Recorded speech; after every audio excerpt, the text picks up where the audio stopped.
With you that I've said before, but it suits the purpose of today's gospel. It's the story of St. Peter at the gates of heaven with his list of candidates, and he calls out, "Next, please," and a man steps forward. He's dressed in tight leather jeans and a leather jacket. He's got black hair slicked back. He's got an earring in one ear, and he's wearing a leather jacket. And he says, "Joe Cohen, taxi driver from Sydney." So Peter looks at the list, gives a smile and says, "All right, Joe, here's your golden staff and here's your silk robe. Proceed into heaven." Then he calls, "Next, please, Father Patrick McCarthy, parish priest of St. Mary's for 35 years. And Peter gives him a little wooden staff and a pretty poor-looking type of robe. And the priest says, "Hey," he says, "how is it the man ahead of me got the gold and the lovely silk, and I got this old wooden stick?" And Peter said, "Well, up here we judge by results. When you preached, the people slept. When Joe drove, they all prayed."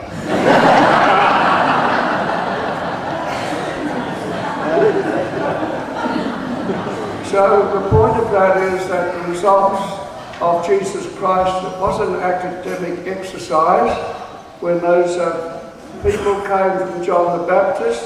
See, John the Baptist was in prison, and if you're in prison for a while, you get a bit depressed, and he was getting worried. And the trouble was that John's vision of the Messiah, which was one of preaching judgment and getting yourself together and forgetting your wickedness and sinfulness. Jesus, it didn't work out with what Jesus did. Because when Jesus came, he preached compassion. He healed the sick. He lifted up the downhearted. He made the deaf hear. He didn't argue, he just did things. And he changed the people that he met. He even raised the dead to life. He raised Lazarus and brought joy to the Martha and Mary, but it wasn't an argument. And that's what Pope Francis is telling us. It's not a matter of intellectual argument what you believe in, it's a matter of what's in your heart. It's a matter of we want a church of the heart. So the results are, how does your faith affect your daily living, or any living? How do you act with people around you? How loyal are you? How forgiving are you? How responsible are you to your duties in life? How do we treat people? How do we bear our afflictions? Do we whinge and moan? Or do we try, "This is with you, Christ, on the cross"? How do we act? That's the theme is, God acts on results. And our result, people don't come to Mass. But in their hearts, they've got faith. People do a lot of things that are not particularly religious in the eyes of, say, John the Baptist. But in the eyes of Jesus Christ, in the eyes of Pope Francis, they're witnesses to Christ just by their goodness. And there's thousands of thousands. So what the burden of the gospel is that it's who you are, how you live that matters. You say, well, therefore, where's this Messiah fit in? Where can I see all the sick cured? Look at my own life. I'm getting old and I'm getting weak, and sickness strikes out of the blue. My family, with all Christmas joy, is not coming together.